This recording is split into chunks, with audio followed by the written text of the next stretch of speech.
Wallabies squad for 2019 Rugby Championship. Checker has narrowed down the squad pretty tightly, so there's not that many ways the squad can line up. I've gone ahead and picked the 23. As I did with the All Blacks one, it's not necessarily what I think is the best 23, but it's a 23 that I would like to get together to see how some of these guys go before the Rugby World Cup, because there's not that many games to go, and there's still some questions to be answered about the Wallabies squad.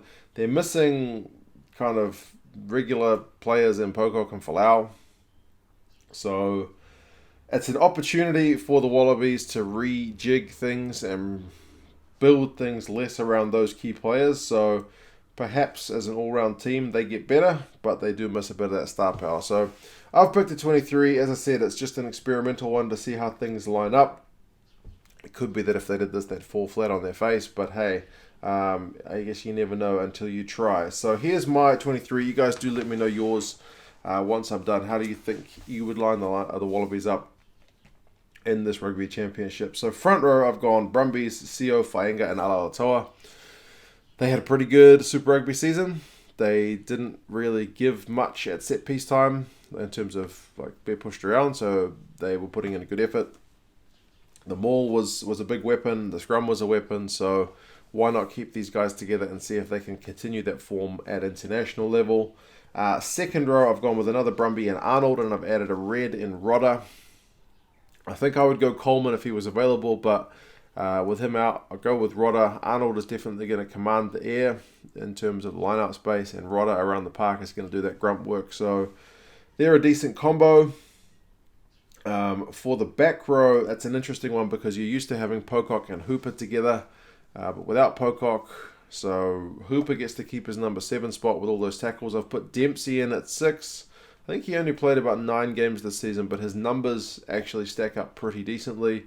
And I put Naisarani at 8 for his Wallabies debut. The nice thing about Pocock not being there is instead of having 2 7s, you actually have a traditional number 8. So whilst you don't get those same things that having an extra 7 gives you, it maybe makes the back row look a slightly more balanced setup rather than when it was with Pocock there. Because for what he gains, they also lost some things as well. So that's the forwards. Probably a bit more traditional, as I said, than what we've seen from them in recent years. Backs, I've gone with Powell and Liliafano. So again, it's a Brumbies combination, perhaps building off the fact that the Brumbies were the most successful of the Aussie teams in Super Rugby. I figure those two guys know each other pretty well, so they should know where they're going. Powell doesn't seem to get that much time at the Wallabies because, I don't know, he's always been behind like Phipps. Phipps is not in the squad, so yeah. They've got Guinea there, but I'm going Powell.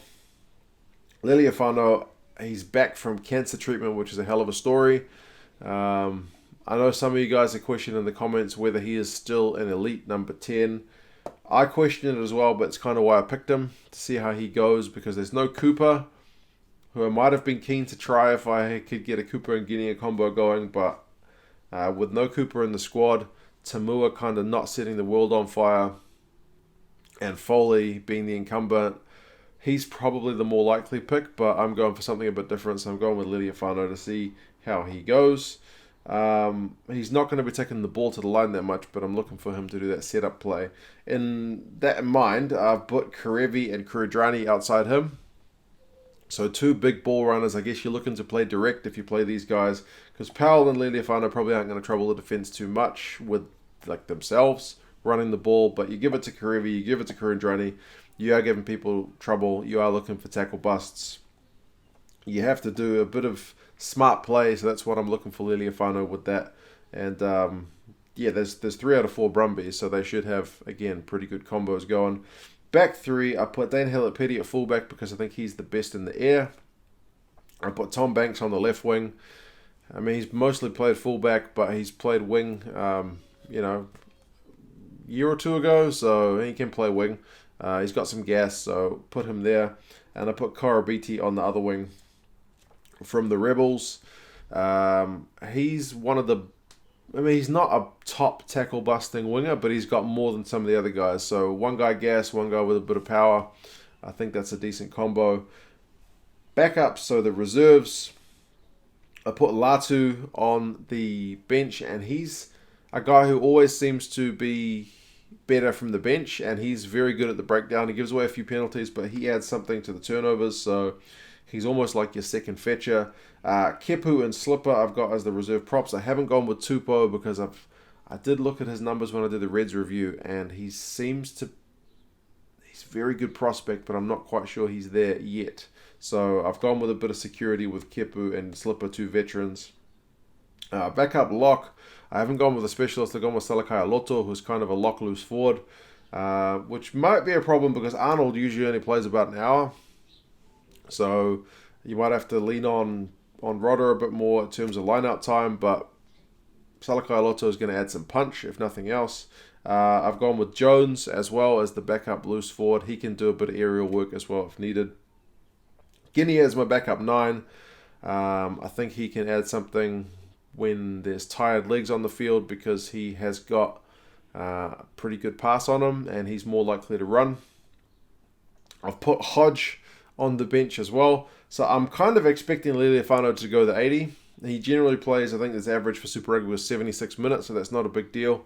But Hodge can cover 10, 12, 13, 11, 14, 15. He can cover pretty much the whole back line.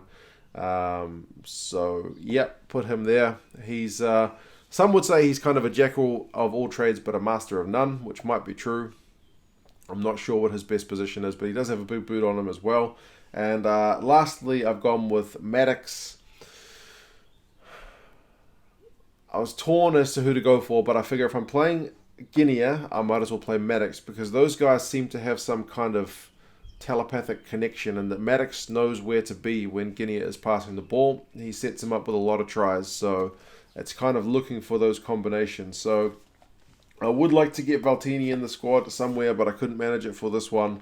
But he's another player who's developing as well. So yeah, that's 23 Wallabies players. I don't think that's how Checker lines them up, but it's a squad that I would like to see get a run. You guys do let me know your thoughts and who you would pick if you are picking a Wallabies squad.